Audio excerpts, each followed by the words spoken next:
everyone doing? You guys good? Ah, okay, they're liking the white pants. I can feel it already, yeah. Doing a little peacocking, you know. I like wearing a pair of see-through pants to start my set out. You know?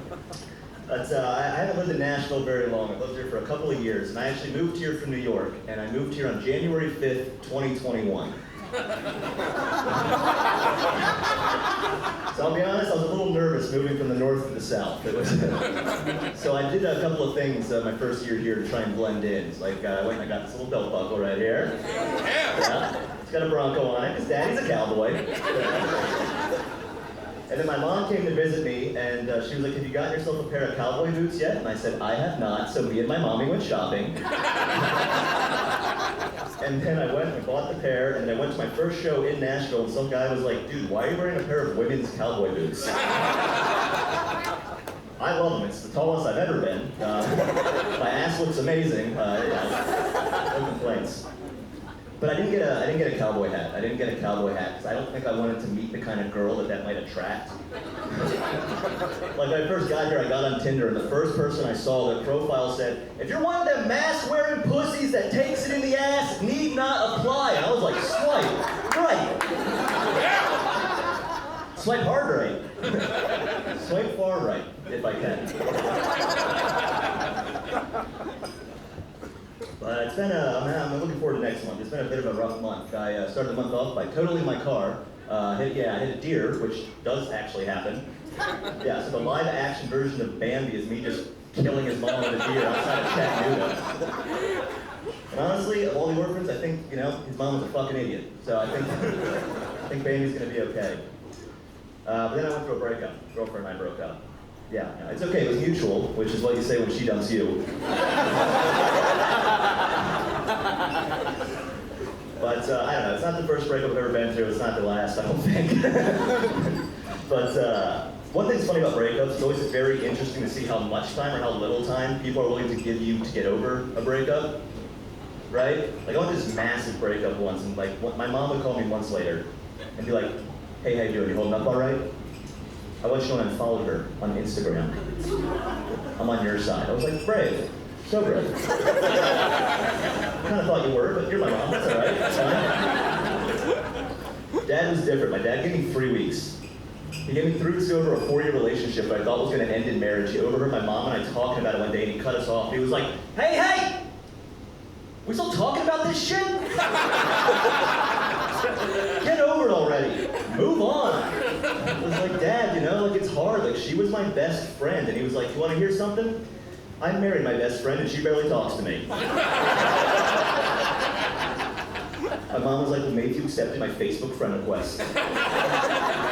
But my dad's Facebook, there's no pictures. It's a generic gray logo. It says Bill with no last name, and then says married to Beverly Abeles, but she's not tagged because they're not friends on Facebook. Like, it's the only account that'll never be hacked. Like, even the Russians are like, is this ours?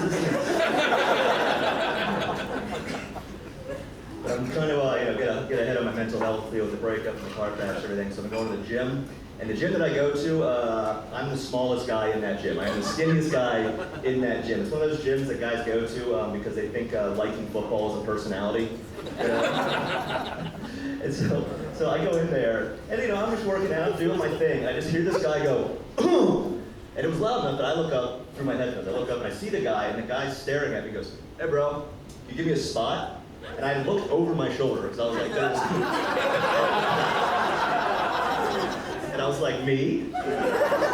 Sweet baby angel Will? Sweet baby boy Will?" And he was like, "Yeah, bro, come give me a spot." This guy had like 2 plates on each side, plus 25 pounds. And I'm walking over, I'm like, oh, this guy's got a death wish. Like, so I get over there, he's like, all right, man, I'm gonna do like 4, maybe 5, but I am gonna max out. And I was like, this is assisted suicide. This is.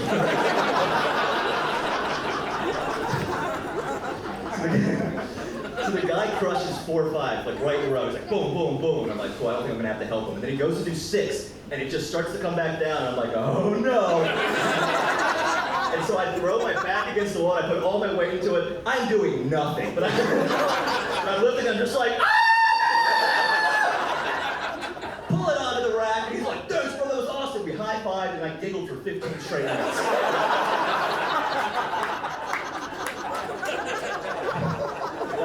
best man at my wedding. Assuming he doesn't die before then. But I was at work the other day, and by the other day I mean a year ago when I had a job. And a coworker walks in and she says, "Hey Will, do any of your comedy friends not smoke weed or do drugs?" And I was like, "No." You've seen the lineup tonight. But I said, "Why do you ask?" Because my roommate is trying to get a job as a nurse, but she's scared she can't pass the piss test because she likes to smoke weed. And I was like, last couple years, if a nurse can't smoke weed, then like who can? You know? And like personally, I like my nurses strung out on heroin. Hey, they know their way around a needle.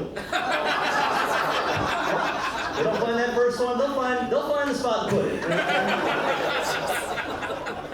But then I thought about it, I was like, actually, you know what, I don't smoke weed, I don't do drugs, I just drink because it's a hereditary problem.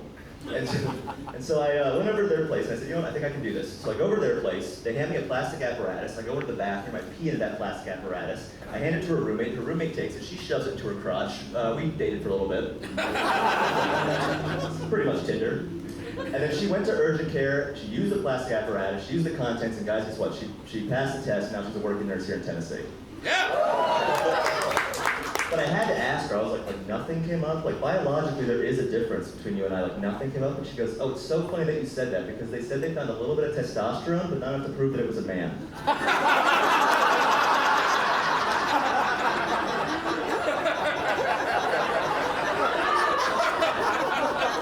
So this has not been a hard breakup. Any bros here tonight? You too? Huh? Yeah, I see a couple of you. No, I get it. Bros used to like hoop and holler, and now they're kind of like, dude, I'm more like an alpha as long as Joe Rogan tells me everything to say and do. Like, I get it. But I used to have a lot of really bro-y roommates when I was living in New York, and before that I lived in Boston. So I just had bros as roommates my entire life. And bros get a bad rep, but like, bros will hype you up better than anybody else on the entire planet. Right? Like this one time I came down from my room and I was wearing a suit. And my roommate saw me, I looked a little uncomfortable, and he thought that I was going on a date, which my roommate thought I was going on a date in a suit, which is where I learned my roommate thought I was a fucking sociopath. But I come walking down, and my roommate sees me, and he thinks it's time to hype me up before this date. So he drops his Chinese suit, he jumps off the couch, and he cuts me off, and he's like, "Whoa, whoa, whoa, bro!" Let me get care here.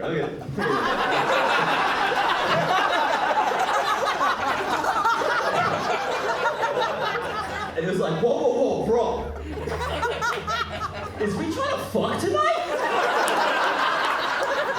It's weird looking mink as hell, kid. Bro, right now, you look at my Tuesdays at noon where I stare at the sun for an hour like, I know I'm not supposed to, but I can't look away, kid. Bro, are you trying to smash tonight? Because newsflash, if you're not prepared to smash tonight, go upstairs, do your stretches, then get back out there, because I think you're gonna get lucky. Anyway, kid, you look fantastic. If she's got a friend, you call me, I'll call my dad, I'll borrow his fucking suit, and then I'm there."